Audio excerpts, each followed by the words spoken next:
So my cancelled superhero movie videos are currently my most popular videos, and also some of my most cringeworthy.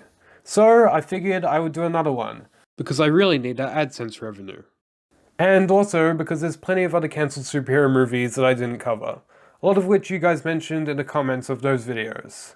So let's just jump right into them. First up, the most requested cancelled superhero movie, Green Arrow: Escape from Supermax. This was pitched in 2007 and apparently was supposed to compete with the Iron Man movies and possibly even set up DC's own cinematic universe. So Warner Brothers got their most Iron Man-esque character who wasn't Batman, because they were right in the middle of the Dark Knight trilogy at this point.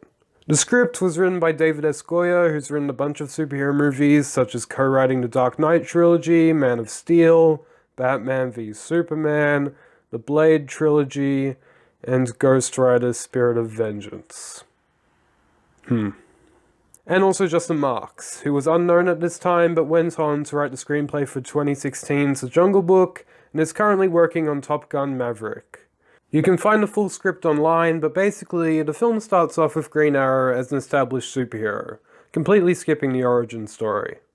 During the movie's opening, Green Arrow, aka Oliver Queen, finds the dead body of Colonel Talib Kali, an officer in charge of the Checkmate Initiative, a government operation to make masked vigilantes like Green Arrow illegal. The police find Green Arrow with the body and, of course, assumed he was the killer. He's then sentenced to the Supermax Penitentiary for metahumans. The warden there is Amanda Waller, who tortures the inmates. We also get to see cameos from Lex Luthor, the Riddler, and the Joker. And the rest of the movie is about Queen trying to survive life in the Supermax. He and the DC villain, the Pied Piper, become friends by communicating via ants, because the Pied Piper can do that, I guess.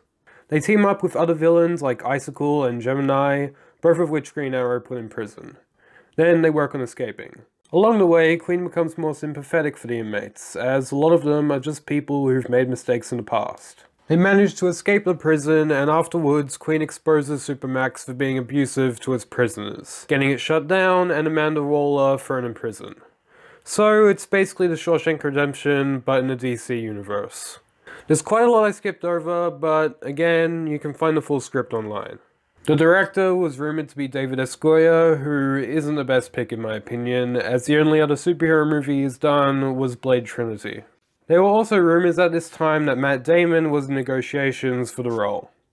As for why the movie got cancelled, Warner Brothers apparently thought the script was too much of a risk. They thought the story focused too much on the villains, and that Green Arrow didn't have enough fans to make this movie do super well at the box office. Even though Warner Brothers put out Jonah Hex movie 3 years later, but whatever. Overall, would this have been good? Yeah, maybe. The story sounds really interesting. Matt Damon would have probably been good in the role if he actually got cast, but they probably would have needed a better director than David S. Goyer. Next up, we got the Wesley Snipes Black Panther movie from the early 1990s. Snipes did an interview with The Hollywood Reporter earlier this year where he discussed what had basically happened and why it was cancelled. Snipes said that he was approached by Marvel and Columbia Pictures for the role and was really excited to get the project up and going, saying, quote, "Black Panther is an iconic character who much of the world was unfamiliar with and the communities I grew up in would love." The movie also had a director's shortlist, which included Mario Van Peebles on the back of his film New Jack City, which had Wesley Snipes in the lead role, and also John Singleton on the back of his film Boys in the Hood. Snipes said that he actually had a meeting with Singleton about the project, and Singleton wanted to make the film about Black Panther trying to get his son to join the Black Panther Party, and it also seemed like he didn't want any of the advanced tech.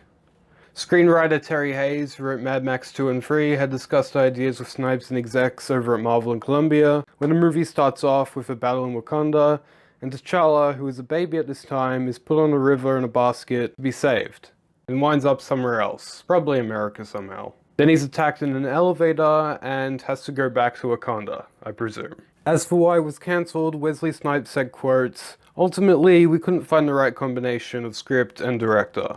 And also at the time, we were so far ahead of the game in the thinking, the technology wasn't there to do what they already had created in the comic book." It wasn't all bad for Wesley Snipes though, as he still got to star in a title role in another Marvel movie, 1998's Blade, arguably the greatest cinematic achievement of all time.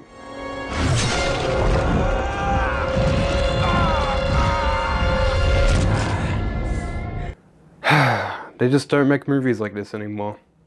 So would this have been good? Maybe. It's hard to say, but I'm sure it would have at least been interesting to see. Next up, Teenage Mutant Ninja Turtles 4. This was in development from 1995 to 97 and would have either been titled TMNT 4 The Next Mutation or TMNT 4 The Foot Walks, and was going to have the Ninja Turtles go through a second phase of mutation, where they would all have different abilities. There's also some concept art you can find online. Leonardo was going to have the ability to change his skin into different textures. Michelangelo would have been able to have a more human-like appearance. Donatello was going to have some kind of mind control and telekinesis powers, but it would also deteriorate his vision. Raphael was also going to have the ability to morph into Raptor Raph, which you can see here, and Splinter would have had a similar ability. Also, Shredder was going to come back from the dead because it's all he ever really does in these movies. It ended up getting cancelled after no one liked Teenage Mutant Ninja Turtles 3, so would it have been good? Nah, probably not. Basically all the Ninja Turtles movies, aside from the original, are bad. I enjoy some as guilty pleasures, but you know, they're still not good. Alright, now we got 1989's Watchmen. The first draft of this movie script, which you can find online, was written by Hamm, who co-wrote 1989's Batman and also Batman Returns. The script is pretty similar to the comic, although there are some notable differences. First off, the movie begins with a terrorist situation on the Statue of Liberty, where Lady Liberty ends up getting destroyed, and then that becomes the reason why superheroes become outlawed. There's also plenty removed from the comic, such as the narration from Rorschach's journal, although that was apparently used in Sam I Am's second draft, but that script isn't online. The Tales of the Black Friday comic was also cut out, but Bernie and Bernard still made brief appearances. The Minutemen don't appear apart from Captain Metropolis. There are also some pretty major plot points removed as well, probably because they were too controversial. Rorschach's traumatic childhood is absent, and the comedian attempting to sexually assault the original Silk Spectre is also gone. I didn't read the entire script, but based on what I skimmed through, it also looks like it was going for an R rating, because a couple of F-bombs were thrown in there as well. The movie was going to be directed by Terry Gilliam, who's directed Monty Python and the Holy Grail, The Meaning of Life, Brazil, and Fear and Loathing in Las Vegas. The movie ended up being cancelled after Gilliam dropped out, saying that the project was unfilmable. But you know, Zack Snyder made the movie 20 years later, and even though it ended up being 3.5 hours long, I guess he still proved that it wasn't unfilmable. So anyway, would this have been good? I guess it could have. I don't like a lot of the changes that the script made to the comic, but Gilliam was at the high point of his career at this point, so I guess he could have made it work. Alright, so then there's the Catwoman spin-off. Okay, so then there's the Catwoman Alright, what's going on? Who are you? Why, it's me, the disembodied voice of YouTuber BHL Hudson. Oh, so it's like a role reversal. No, just listen. Clearly, you don't know enough about superhero movies to talk about the cancelled Catwoman film. You haven't even seen Batman Returns, or the Halle Berry Catwoman. Okay, well, I have seen Howard the Duck. That isn't relevant here, though. Just let me discuss Catwoman for you. Don't even sweat it. I'll let you back on afterwards. You can pay me later. Hey, you didn't pay me last time, so I'm not gonna pay- Alright, let's get into it. So next up, there's the Catwoman spin-off that was supposed to come out in the mid to late 90s. This was going to spin off from the Burton Batman films, specifically Batman Returns, where arguably Catwoman was the most memorable part. I mean, besides Danny DeVito biting people's noses off, and some good old-fashioned clown murder.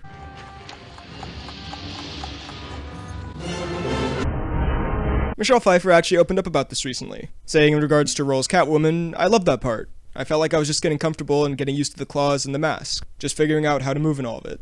There was a little bit of talk about that, then that kind of faded away. So, as you can tell from that quote, Michelle Pfeiffer really enjoyed playing this role. So much so that in other interviews, she said that she would have suited up to come back if Christopher Nolan had asked her to. Which, I don't know how that would have fit in that film, but I'd sure love to see how that would look. Anyway, the spin-off was announced right after Returns, and had Tim Burton back on board to direct. It was also going to be written by Daniel Waters, who wrote Returns. Plot-wise, there's pretty much no info on this, but I'm guessing she'd be a criminal, then have to steal something for a bigger criminal, but eventually have to fight that bigger criminal and become a better person, as these things usually go. However, this movie was pretty much destined to fail because the perfect storm of bad timing happened here. Michelle Pfeiffer had just had 2 kids around this time, plus she wanted to focus her energy on other films that she was working on. Tim Burton also didn't really have his heart totally in it, since he was also considering whether or not to direct a film adaptation of The Fall of the House of Usher instead of Catwoman. And last but not least, Daniel Waters finished the script and gave it to Warner Brothers the same day Batman Forever was released. Which, to put it mildly, probably wasn't the best day to try and pitch something Batman-related. This spin-off film is actually the reason why Catwoman inexplicably wasn't in Forever, by the way. Or do I need skin-tight vinyl and a whip? This script handing in was bad timing, not only because Forever, in my apparently controversial opinion, is not a very good film, but also because it was completely tonally different from what Catwoman was going to be. The Batman franchise at that point was going in the super campy, colorful, action figure-y, Jim Carrey-y direction, while Catwoman was much more Tim Burton weird and relatively dark. So the movie was put on hold for a while, and eventually brought back, with a rewritten script, initially to star Ashley Judd, then Nicole Kidman, and then Halle Berry. And we all know how that ended. As far as would I have liked to see this? Maybe. I mean, it definitely would have been more enjoyable than the Catwoman film we ended up with, but then again, getting hit by a truck would have been more enjoyable than the Catwoman film we ended up with. It's overtime. I don't think Batman Returns is a particularly great film, but it's at the very least interesting because it's so weird and Tim Burton-y, so I wouldn't have minded seeing more of that world with one of the better parts of those films again. But hey, don't feel too bad about this one getting cancelled. Michelle Pfeiffer is still making superhero films, Tim Burton is still making films with Michael Keaton, and Warner Brothers will hopefully find a way to not totally destroy the Catwoman brand again. Just get Isa Gonzalez or Rebecca Ferguson. Please. Anyway, this is about to go off track, so I'll hand it back over now to Cinema Geek. Thanks for having me. Okay, so that was the Catwoman spin-off. Next up, we have Tarantino's Luke Cage. While on an episode of the Nerdist podcast promoting The Hateful Eight, Tarantino revealed that after Reservoir Dogs, a Luke Cage movie was something he considered doing, because he was such a fan of the character. He also really wanted Lawrence Fishburne in the role, but his close friend suggested Wesley Snipes. He ended up dropping that project so he could focus on characters that he created, and ended up doing Pulp Fiction instead. Good call if you ask me, even though I think his Luke Cage film would have probably been pretty awesome too. Next up, an R-rated 1970s set Daredevil reboot. This was at the tail end of Fox's ownership of Daredevil, a character they already did absolute wonders with. Joe Carnahan was set to direct, the director of The A-Team, The Grey, and apparently an American reboot of The Raid. Ew, no thank you. Anyway, Fox was so eager to get this out before the rights went back to Marvel that they offered to sell the Silver Surfer and Galactus in exchange to keep the rights to Daredevil. But Marvel refused their offer so they could put out their Daredevil Netflix show. But now Disney owns Fox anyway, so I guess it really didn't matter in the end. So would this have been good? Probably, but I'm glad we ended up with the Netflix show. Kinda. I mean, they're all going downhill now. Alright, now I'm gonna speed around for a bunch of cancelled Marvel movies that I could find barely any information on. First up, Daredevil 2. Kingpin and probably Bullseye were set to appear, with Mr. Fear rumoured to also be in this. But the movie was cancelled after no one liked the first Daredevil or Elektra. Hulk 2 was going to come out in 2005 and was going to feature Grey Hulk and possibly have either the Leader or the Abomination as the main villain. The movie was scrapped in favour of a reboot, which was also going to get a sequel with the Leader as the villain. But that was scrapped also because of the movie's poor box office. A sequel to The Punisher was in development, but was scrapped in favour of a reboot, Punisher Warzone, which, you guessed it, was also going to get a sequel, which was rumoured to have Ray Stevenson as the villain, Barracuda. Fantastic Four 3 was in development with Doctor Doom back as the villain and Tim Story back to direct. He mentioned in an interview that he wanted Digimon Honshu in the film as Black Panther. The movie ended up getting cancelled after the poor box office reception for Rise of the Silver Surfer. Speaking of, a Silver Surfer movie was in development with Doug Jones, who played Abe Sapien in the Hellboy films, returning in the role and also doing the voice work this time. The movie may have also taken place in a separate universe from the other two Fantastic Four movies. It ended up getting cancelled for the same reason as Fantastic Four 3. Inhumans was going to be a movie with Vin Diesel possibly starring as Black Bolt, but ended up getting a god-awful TV show instead. Alright, now I'm going to speed around for a bunch of DC movies that were announced, and then nothing happened to them. A Doom Patrol movie was announced in 2006, but there have been no updates since, so we can probably guess that was cancelled. A Swamp Thing reboot was announced in 2009, but there have been no updates since. And a Hawkman movie was announced in 2011, but you guessed it, there have been no updates since. Also, while promoting his film Mother, Darren Aronofsky discussed his cancelled Batman Year One film, which I talked about in my cancelled DC movies video, saying he wanted Walking Phoenix as Batman, which is pretty ironic considering he's going to star as the Joker next year. Okay, I'm gonna go ahead and guess that half the DCU movies that have been announced are gonna be cancelled as well. Let's just be honest here. Same thing goes for all the Fox Marvel movies that were announced, such as Gambit starring Channing Tatum, the X-23 spin-off, another Silver Surfer spin-off that was announced, and a Doctor Doom movie directed by Noah Hawley, the creator of the show Legion. And the good version of Guardians of the Galaxy Volume 3 is now also gone. Thanks, Disney. Anyway, those are some more cancelled superhero movies. Also, special thanks to BHL Hudson for helping out here. He makes videos similar to mine, except, you know, better. I was actually in one of his videos about upcoming Star Wars movies. So be sure to check that out, subscribe to his channel, and follow his Twitter at BHL_Hudson. Thanks for watching, I really appreciate it. If you want, leave a like and subscribe for more videos like this one.